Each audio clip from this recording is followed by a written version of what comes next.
sobre um tema extremamente relevante, que é doença ocupacional ou microtraumas e a concausa. O que acontece, pessoal? Nos contratos securitários, as companhias seguradoras, elas consideram as doenças ocupacionais como um risco excluído do contrato. Todas. Todas as seguradoras entendem que a doença ocupacional é um risco excluído. Então, se você chegar para a seguradora e requerer administrativamente o pagamento da cobertura de invalidez por acidente em virtude de doença ocupacional, você vai ter o seguro indeferido.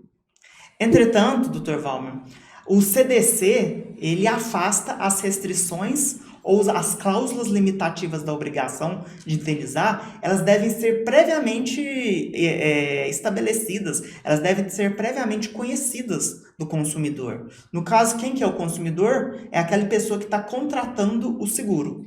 Então, quando a seguradora ela vai se utilizar de uma cláusula excluindo a doença ocupacional, ela está colocando o consumidor em desvantagem exagerada, o que é inadmissível perante o tratamento jurídico dado a essas relações, que é defendido pelo Código de Defesa do Consumidor. A gente ainda tem que lembrar também que todos os contratos de seguro, eles são contratos de adesão, em que cabe somente ao consumidor ir lá e assinar o contrato, com todas as cláusulas já pré-estabelecidas. Ele não discute as cláusulas, não há discussão das cláusulas contratuais.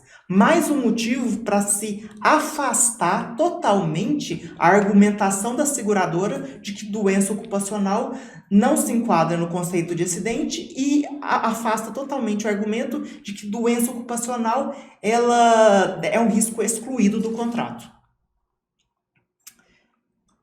Então, sanada essa dúvida a respeito da legalidade, da ilegalidade da cláusula que exclui a doença ocupacional do trato securitário, a gente vai começar a explicar o que é doença ocupacional, a concausa, dentro do panorama securitário, tá? A seguradora, de acordo com as cláusulas contratuais, ela diz que acidente é somente aquele evento, somente aquele evento único, com data perfeitamente caracterizada, externo, súbito ou violento, que tenha causado a invalidez do segurado, certo? Essa é a conceituação de acidente, e se ultrapassar qualquer tipo de nuance a respeito disso, a seguradora já indefere o pagamento do seguro.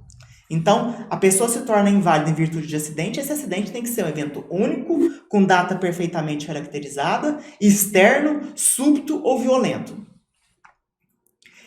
Só que, muitas vezes, a lesão da pessoa ela é desencadeada ao longo do tempo, dadas as condições especiais do trabalho.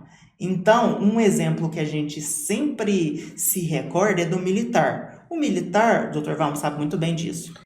O militar, ele exerce as funções, mesmo exercendo as funções administrativas, diariamente ele faz os treinamentos físicos, o TAF, o TFM, TPM. Então, assim, ele está sujeito a uma exposição a riscos muito grandes de vir a lesionar coluna, joelho, entre outros órgãos, né, Dr. Valmer? O senhor lesionou a coluna, né? Coluna.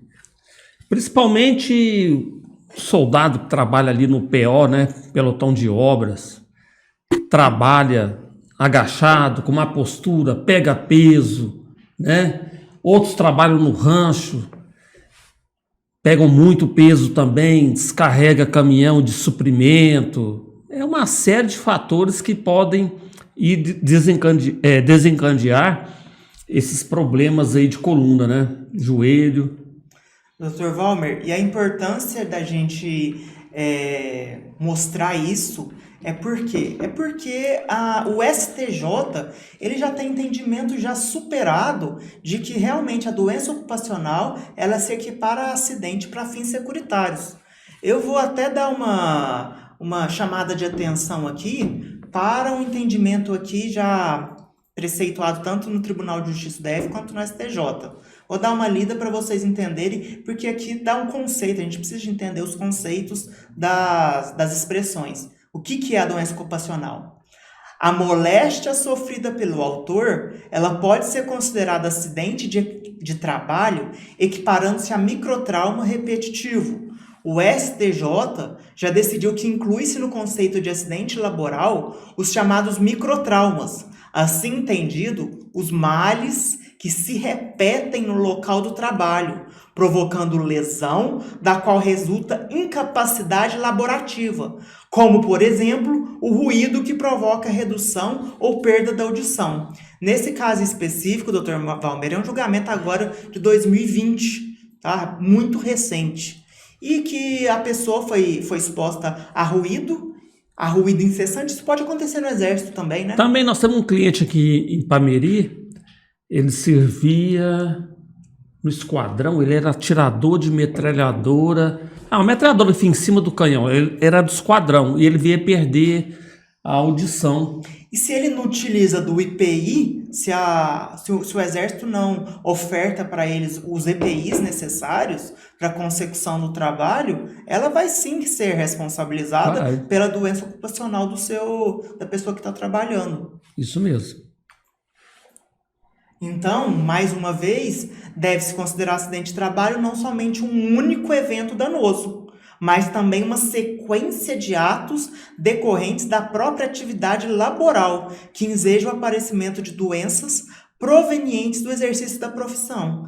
Ambas essas jurisprudências são jurisprudências do STJ e que eu estou lendo aqui para vocês entenderem o quão errada a seguradora está ao indeferir o pagamento da indenização por invalidez por acidente, porque efetivamente doença ocupacional se equipara a acidente para fins securitários.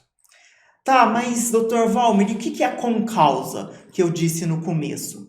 A concausa, ela acontece quando, diante da particularidade do caso, outros fatores também contribuem para a eclosão da lesão. Por exemplo, hereditariedade, genética, a idade do segurado, o peso do segurado.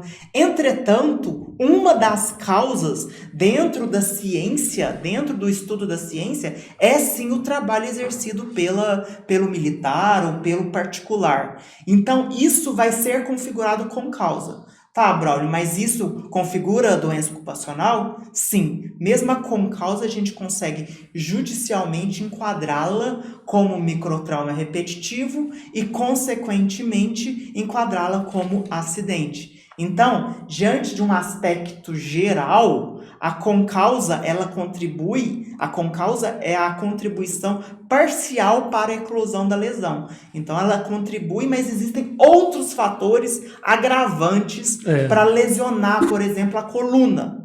A idade, a hereditariedade, o peso da pessoa pode fazer com que a coluna seja desgastada, os discos sejam ali desgastados. Entretanto, é um fator de extrema importância o trabalho realizado.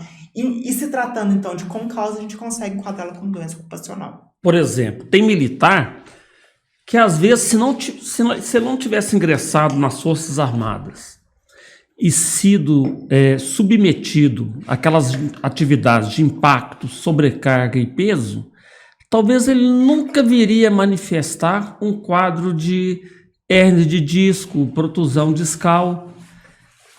Então, se ele incorporou o hábito, né, e foi submetido a essas atividades, o que os peritos médicos têm entendido é que o serviço militar por si só ele não dá origem à hérnia de disco, mas age como concausa ao agravamento daquela situação, né, que ele desenvolveu no Exército. Perfeito. E por isso tem que ser considerado como decorrente do serviço, uma moléstia profissional. Perfeito.